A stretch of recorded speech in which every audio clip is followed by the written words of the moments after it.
Today, Frodo and I are on another Alaska adventure. We are driving along the Turnagain Arm, and then we're going to go through the Whittier Tunnel, which should be pretty neat. And we're going to try to hike Portage Pass. And when I say try, just know there's limited parking, and so I'm hoping to get a spot. Got kind of a late start in the day because I had a headache this morning. I wasn't sure I would do this hike. I was actually going to do it tomorrow, but it's supposed to rain. And so this should be a lot of fun.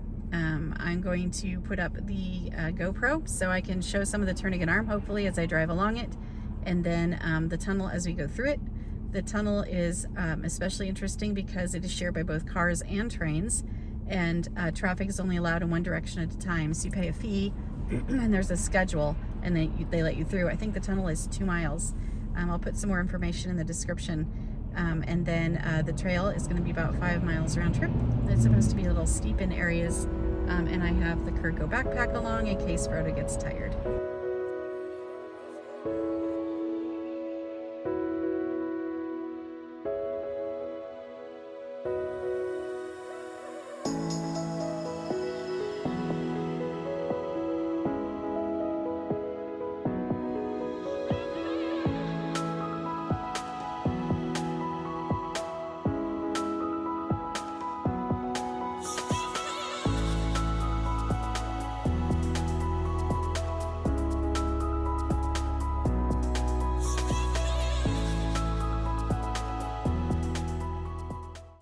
This is a shorter tunnel before the main Whittier Tunnel. Very picturesque here.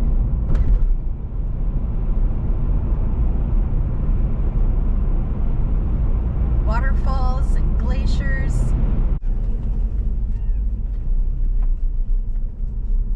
Following a boat through the tunnel. That's different. When our light turns green for this lane, then we can go.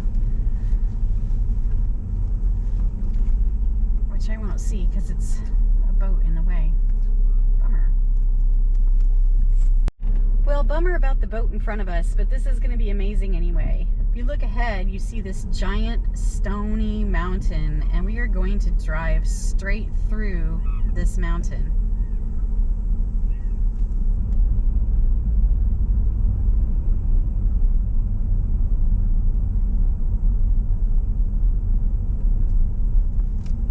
So you can tell, obviously, they don't have the trains and the cars go at the same time. Not only do they switch directions, but they switch what type of traffic can go through, because we are actually driving on the train track right now.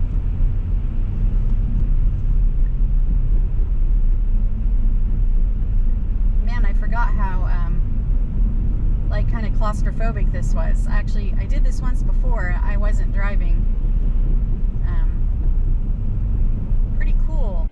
The tunnel to Whittier, known as the Anton Anderson Memorial Tunnel, is the longest tunnel in North America at 2.5 miles. Anton Anderson, among other things, was the chief engineer of the Alaska Railroad, and he was the Anchorage mayor from 1956 to 1958. This tunnel was originally constructed as a World War II railroad tunnel in 1943, and the first cars started using it in the year 2000. The fee for going through the tunnel is $13 round trip for regular passenger vehicles. It took me just under 8 minutes to go all the way through. The speed limit is 25 miles per hour, so it could take a little less time than that, but traffic was moving quite a bit slower when I went through. I see daylight.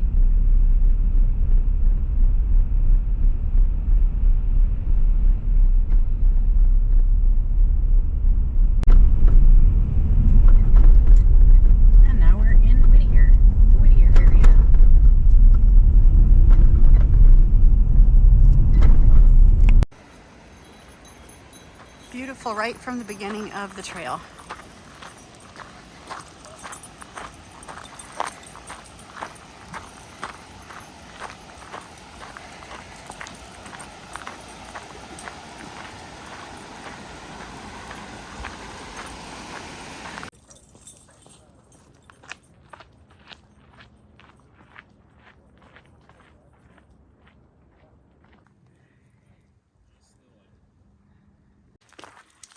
Just a steady climb.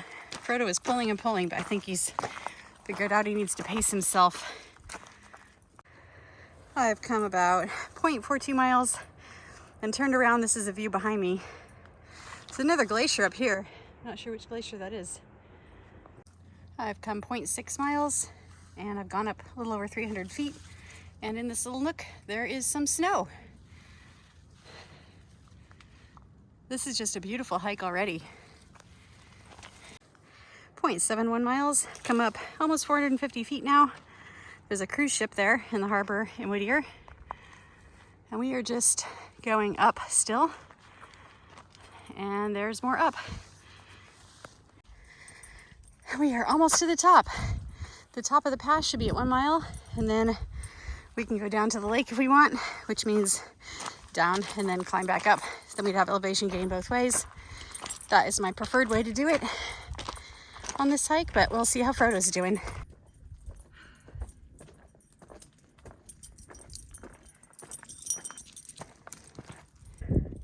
.95, and we just summited Portage Pass. Elevation 800 feet. Oh my God, the view. Worth every single step. Let me zoom in on this. We'll get some better pictures. Oh, it's just stunning.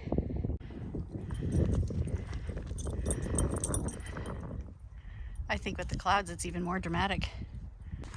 Well, this is my view as I'm descending to the lake in front of this glacier. Portage Glacier is just beautiful. Of course, this is just what's left of Portage Glacier now after a lot of melting, but God, it's gorgeous.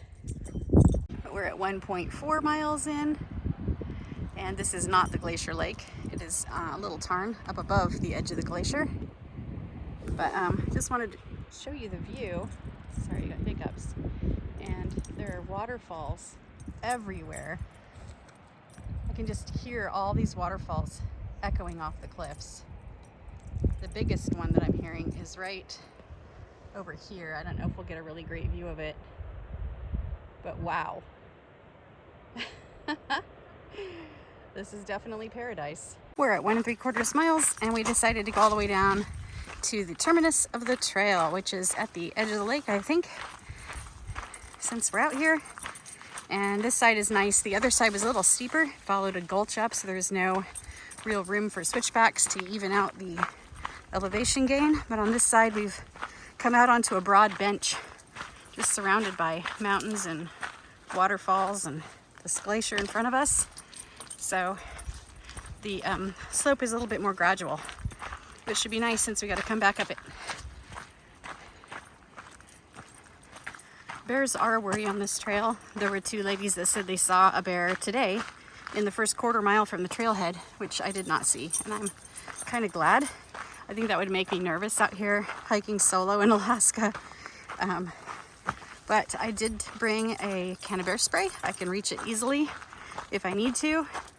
I know how to be bear aware and not to run. And it is really brushy here, and the salmon berries are ripe, so Frodo and I have been singing, or, you know, he's been unfortunately having to listen while I sing. Just a little over 2 miles, still working our way down the hill towards the lake. And when I say this trail is brushy, this is no joke.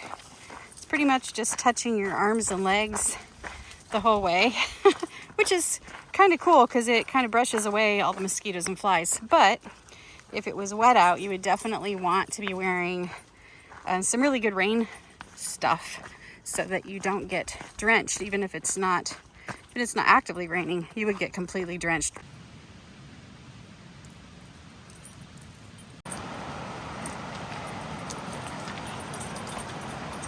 Well, the ground is a little treacherous here, pretty steep, and a lot of loose, big rocks. But I can hear a river on my right,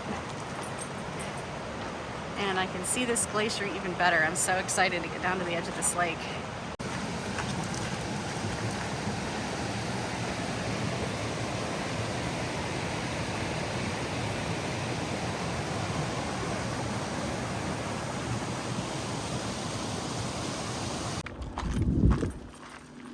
Incredible.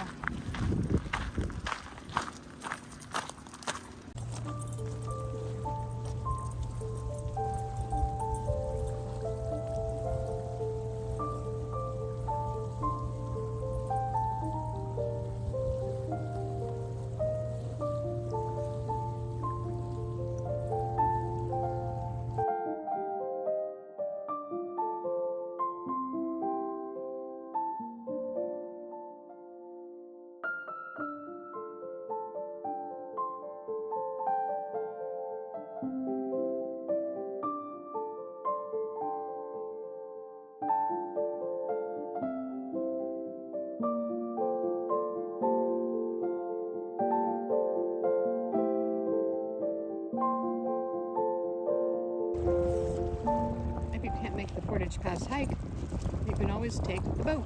There are boat tours, I think. I read 7 a day. This is the only boat that's allowed on this lake. And I think it was at the visitor center that's maybe near where this comes from. But you can't see the glacier from the visitor center anymore. This is the parking. It's really narrow. That was a beautiful hike. It was about 5 miles round trip from the parking lot or parking area all the way to the edge of the lake. 5 miles round trip and a 1,429 feet of elevation gain total. Well worth it. Beautiful views in all directions. Definitely a trail that could have bears, so be bear aware on this trail for sure. But there are a lot of people. It's a popular hike, and I don't normally like that, but felt pretty safe to have people around. Frodo and I were making plenty of noise. I think I kicked every rock on the trail. It's a pretty rocky trail for the most part. So the only wildlife we really saw were bugs. Lots of bugs. Bring your bug spray. But well worth it. Now we're going to check out the town of Whittier really quickly and then head back. It's been a great day. Coming into Whittier. There's a cruise ship in. It looks so huge. Look at this bay. It's just gorgeous. So protected and pretty here. We are looking at the Whittier Marina. Try not to turn too quickly. And we're gonna just head down to the end of this nice little boardwalk. And you can see a bunch of little shops down there over the tops of the boats. We're gonna look around for a minute and then head home. So from downtown Whittier, you can see this really beautiful waterfall. It's a huge waterfall up above town too. I think that's Horsetail Falls, and I think that's another hike that you can do. Well, we're about to go back through the tunnel, heading home from our Whittier adventure. What a wonderful day out. The tunnel is fascinating. As I do the video of the tunnel, I'll try to find some information to tell you more about how it was built and when. The trail was excellent. The town is so cute. It has really good seafood, the best seafood, but I wasn't that hungry. I do have a sandwich still, and I don't think they want dogs inside, so I skipped the food, but I was looking in the gift shops for something and didn't find it. Had a good time looking around anyway. There was actually salmon in the marina. You could see them really well, but I couldn't pick them up with the camera. The glare from the light was too bad. But it was just a fantastic day. I highly recommend this. It's a very, very unique location and just stunningly beautiful everywhere you look.